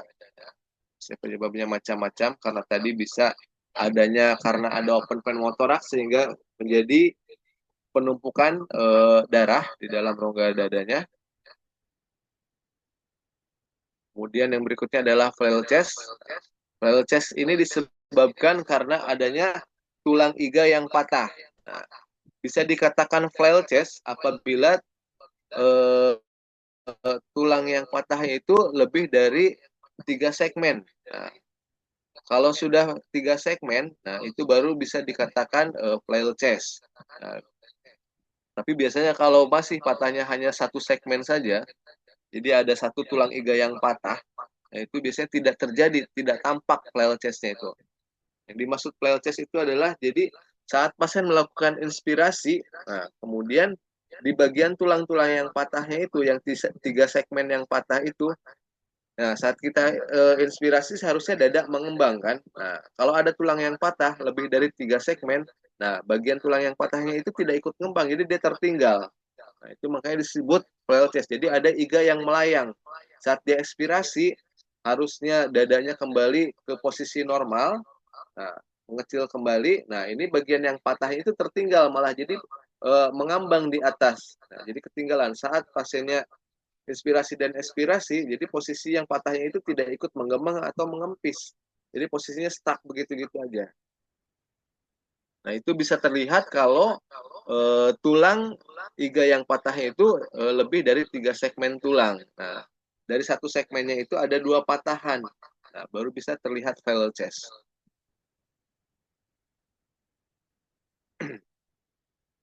Nah, ini untuk jenis-jenis gangguan pola pernapasan. Nah, itu ada apnu. Apnu itu terjadinya henti napas. Tandai tidak ada gerakan pengembangan dada. Jadi pasiennya benar-benar nggak napas. Kemudian bradipnu, itu bradipnu, pernapasan melambat atau frekuensi napas kurang dari 12 kali per menit. Disebabkan biasanya adanya terjadi cedera otak, kemudian adanya peningkatan tekanan intrakranial, kemudian pasien mengalami depresi pernapasan akibat obat, biasanya terjadi bradipnu. Kemudian takipnu. Apa itu takipnu? Yaitu pernapasan cepat dan dangkal atau frekuensi napas lebih dari 30 kali per menit. Takipnu ini dapat disebabkan karena rasa nyeri hebat, kemudian seperti fraktur atau flail chest, nyeri dada pleuritik, kemudian penyakit paru yang restriktif. Jadi kalau takipnu itu napasnya cepat dan dangkal, dan frekuensinya biasanya lebih dari 30 kali per menit. Kemudian pernapasan Chinese tube. Apa itu? Yaitu periode bernapas dalam jadi periode napasnya dalam. Nah, napas dalam yang diselingi dengan serangan apnu. Jadi pada pasiennya napas dalam tapi ada fase apnunya. Biasanya terjadi pada anak dan lansia, mungkin memperlihatkan pola napas ini saat tidur. Kemudian pernapasan ataksik atau pernapasan biot. Pernapasan ini ditandai dengan ketidakteraturan yang tak terduga. Pernapasan mungkin dangkal dan dalam atau berhenti untuk periode yang singkat. Jadi ini napasnya nggak teraturan. Napas menghela atau pernapasan yang diselingi dengan menghela nafas. Jadi biasanya kalau udah pasrah nih, paling sering nih. Kemudian pernapasan dalam cepat atau hiperventilasi. Pernapasan dalam cepat dengan irama yang teratur yang disebabkan rasa cemas atau aktivitas olahraga dan asidosis metabolik.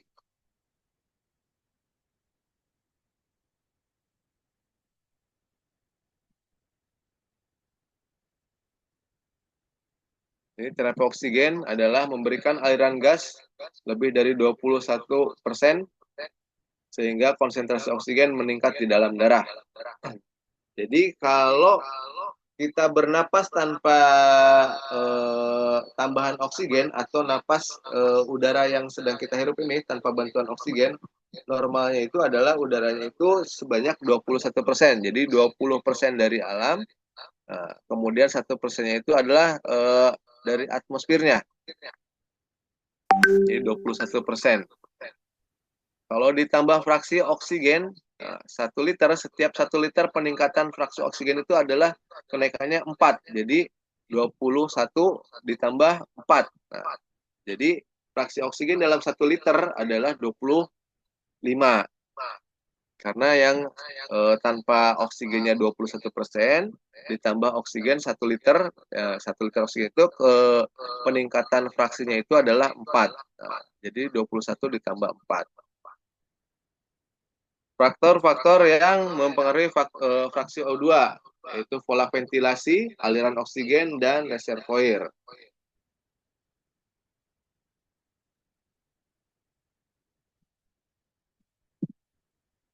Tujuan dari pemberian terapi oksigen yaitu mempertahankan oksigen jaringan yang adekuat, kemudian mengurangi kerja napas dan mengurangi kerja jantung. Jadi, seperti kita ketahui, jaringan-jaringan di dalam tubuh kita, aliran darah itu membawa oksigen. Nah, kalau oksigen yang dibawa di aliran darah yang diikat oleh Hb itu kurang, otomatis jaringan di dalam tubuh juga akan kekurangan oksigen, sehingga tidak adekuat untuk jaringan-jaringan di dalam tubuh kita. Kemudian mengurangi kerja napas. Kenapa terapi oksigen bisa mengurangi kerja napas? Tadi karena itu mekanisme coping dari tubuh kita. Kalau oksigen di dalam tubuh kita kurang, otomatis respon tubuh yang akan dilakukan adalah mempercepat kerja napasnya supaya mendapatkan oksigen di dalam tubuh menjadi lebih banyak atau terpenuhi kembali. Jadi tujuan pemberian terapi oksigen adalah salah satunya untuk mengurangi kerja nafas pada pasien. Kemudian mengurangi kerja jantung. Nah, tadi sangat berkesinambungan antara kerja napas dengan kerja jantung.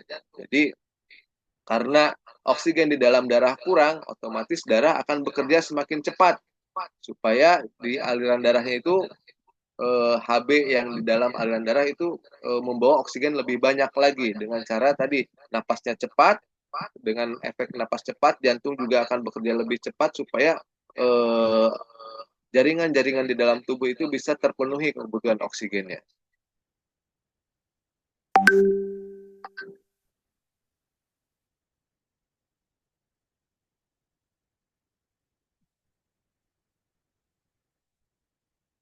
Nah, ini tadi penambahannya.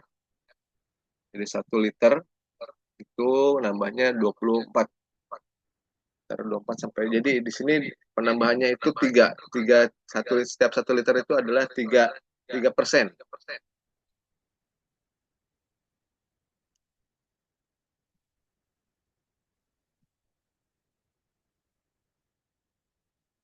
Nah, ini untuk metode pemberian O2 aliran rendah atau low flow konsentrasi sistem. Itu diberikan dengan nasal kanul atau nasal kateter. Kemudian kalau yang high flow dengan low flow dengan high konsentrasi itu diberikan simple mask, kemudian sungkup rebreathing atau non rebreathing.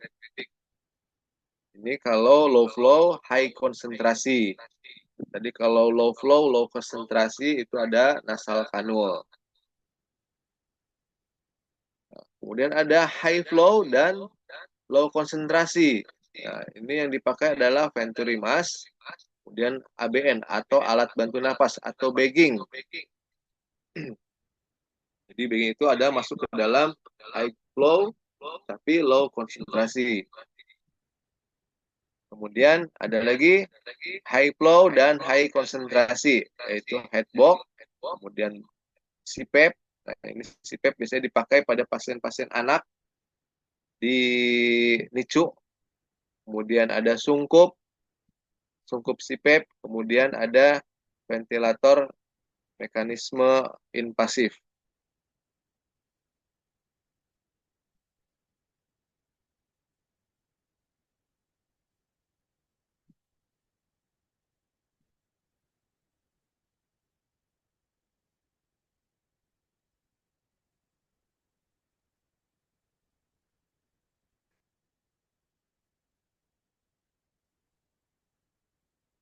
Kemudian yang berikutnya adalah nasal kanul. Nah, tadi nasal kanul flow-nya itu bisa diberikan setengah. Kalau saya jarang banget ngasih flow nasal kanul itu sampai 6 liter. Paling banyak itu sampai 4 atau 5 liter.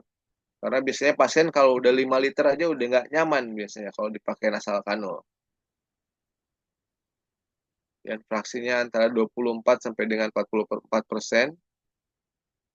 Keuntungannya mudah digunakan, nyaman, ringan, ekonomis, tidak mengganggu waktu bicara, makan, batuk, dan kelemahannya yaitu kadar oksigen tidak bisa lebih dari 44%. Bau tinggi dapat menyebabkan iritasi pada hidung, kemudian kadar oksigen yang dihirup tergantung pola pernapasan.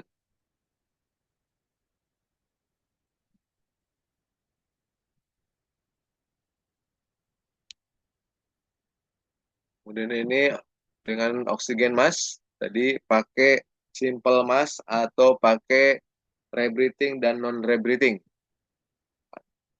Dan dengan low flow, high flow.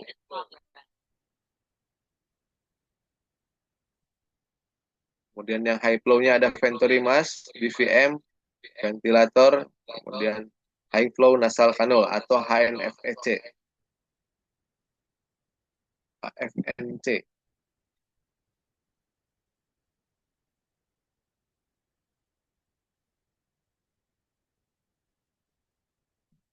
Untuk simple mask, flow-nya adalah 5 sampai dengan 10 liter, sedangkan konsentrasi oksigennya adalah 40 sampai dengan 60%. Untuk reservoirnya itu 70 sampai dengan 100 mili. Ini untuk NRM, flow-nya 10 sampai dengan 12 liter. Breathing mask, fraksinya adalah 80 sampai dengan 100%. Reservoirnya adalah 750 mili. Di dalam kantongnya, kantong ada dia memiliki kantong reservoir.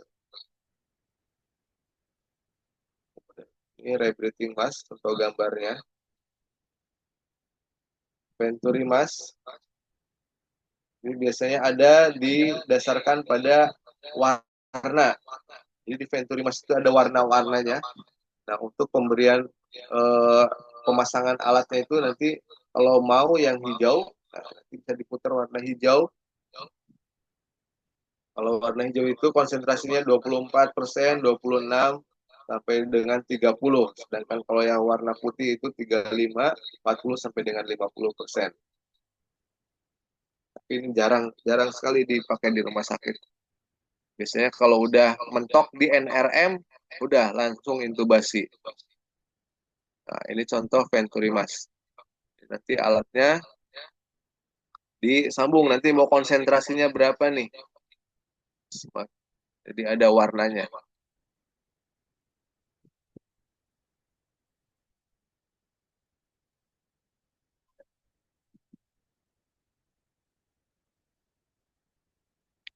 Nah, ini headbox biasanya dipakai pada pasien-pasien bayi. Atau dulu waktu zaman COVID bisa dipakai nih headbox nih. Kalau mau transport pasien, nah, pakai headbox. Ini sungkup CPAP. Memberikan sejumlah tekanan positif. Nah, jadi ada pemberian tekanannya. Jadi tidak hanya memberikan flow oksigen, tapi dia ada pemberian tekanan positifnya pada alat di sungkupnya itu. Diindikasikan bagi pasien yang masih ada napas spontan, tapi mengalami hipoksia. Nah, biasanya pasien-pasien yang masih ada napas spontannya, tapi udah mulai bradipno nih. Nah, ini biasanya dikasih tambahan CPAP. Nah, tapi ada kerugian. Kerugiannya adalah mungkin kan pasien muntah dengan aspirasi. Nah, jadi dikhawatirkan saat pasiennya muntah bisa terjadi aspirasi karena masker yang ditempelnya itu sangat ketat. Kalau tadi di sungkup untuk simple mask, rebreathing mask, non rebreathing mask itu kan masih kendor. Nah, kalau untuk CPAP bener-bener kayak sungkup bagging. Nah, sungkup bagging ditempel, kemudian dikasih karet yang ditempel di kepalanya. Nih, itu digambar. Nah, nanti alatnya ini selain memberikan oksigen, ada pemberian tekanan positifnya. Nah, kalau pasien sampai muntah, nah itu kemungkinan untuk aspirasinya sangat tinggi. Selain itu, pasien biasanya nggak nyaman, kemudian bisa menyebabkan penurunan kardiak output dan hipotensi sebab adanya tekanan positif di dalam toraknya. Ini untuk metode invasif, pakai ETT, atau pada pasien yang dipasang tracheostomi. Untuk hal-hal yang harus diperhatikan dalam pemberian terapi oksigen, yaitu bebaskan jalan napas sebelum pemberian terapi. Kemudian jumlah yang diberikan harus sesuai dengan alat yang digunakan. Nah, kayak tadi, nasal kanul maksimal itu 6. Biasanya saya nggak sampai 6 sih, sampai 5 paling mentok. karena biasanya nggak nyaman. Jadi jangan sampai oksigen yang diberikan tidak sesuai dengan alatnya, nanti malah jadi tidak lebih maksimal. Terus harus selalu melalui humidifier untuk mencegah iritasi. Dan pemeriksaan AGD secara periodik, tujuannya tadi selain oksigen, selain bisa membantu juga bisa bikin keracunan kalau jumlah oksigen di dalam tubuh kita itu terlalu banyak atau terlalu berlebih. Jadi makanya harus dilakukan pemeriksaan AGD secara periodik. Dengan pemantauan tanda-tanda klinis, cuci tangan, informasikan setiap melakukan tindakan. Monitoring dan evaluasi, apa saja yang harus dimonitor dan evaluasi, yaitu kesadarannya, kemudian laju pernapasannya, saturasinya, masih ada cyanosis atau tidak, artinya sudah kembali normal, kurang dari 3 detik atau tidak. Kemudian cek AGD-nya. Oke, sampai di sini materi untuk airway breathing management. Kira-kira ada yang ingin ditanyakan atau mau istirahat? Stop share. Silakan kakak-kakak yang ingin bertanya sebelum kita melakukan istirahat, sholat dan juga makan untuk 1 jam. Bagaimana kakak-kakak semuanya? Apakah ada yang ditanyakan? Oke, silakan Kak Ismi. Ya, Ya, izin silakan. Abah bertanya. Hmm. Kalau misalnya ada pasien trauma dicurigai dengan cedera leher, terus Ya, kan dia harus pakai collar nick ya, Abah. ya betul. Nah, itu kalau saat kita mau intubasi, apakah collar nicknya harus dilepas atau gimana, Abah? Kalau mau intubasi pada pasien dengan cedera servikal, oke. Jadi prinsipnya pada pasien yang sudah, apalagi pasiennya udah fix nih, udah ketahuan beneran cedera servikal. Nah itu emang nggak boleh sama sekali kita membuka collar neck-nya. Gimana caranya? Yaitu pinter-pinternya orang yang intubasi. Nah, jadi emang nggak boleh karena kalau kita membuka collar neck, nah itu akan menimbulkan resiko buat pasiennya untuk terjadinya pergeseran di daerah servikalnya. Sedangkan daerah servikal itu adalah daerah yang jangan sampai gimana caranya, jangan sampai kegeser-geser karena di situ ada pusat pernapasan. Nah, di situ ada di media oblongata. Jadi pusat untuk mengatur pernapasan. Nah, kalau sampai tergeser, kemudian pasiennya jadi ada saraf di media oblongatanya yang ke apa bergeser, nah menyebabkan pasiennya jadi nggak bisa napas sama sekali, malah memperburuk keadaan buat pasiennya.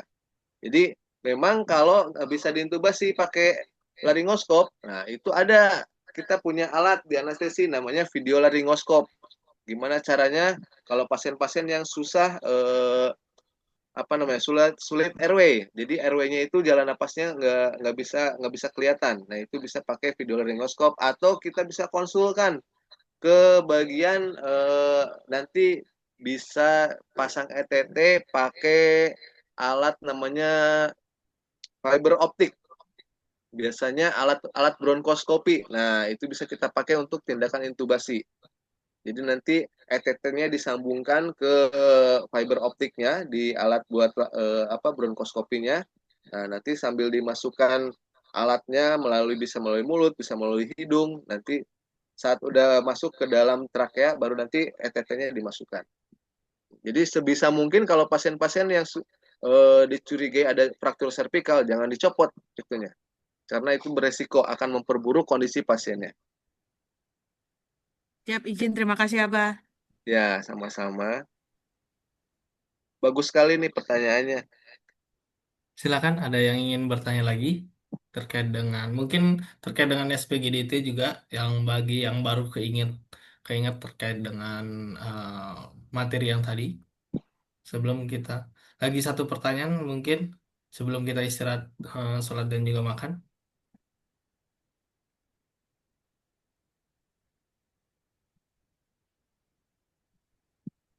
Oke, kalau tidak ada pertanyaan, bagaimana kalau kita istirahat dulu, Wah?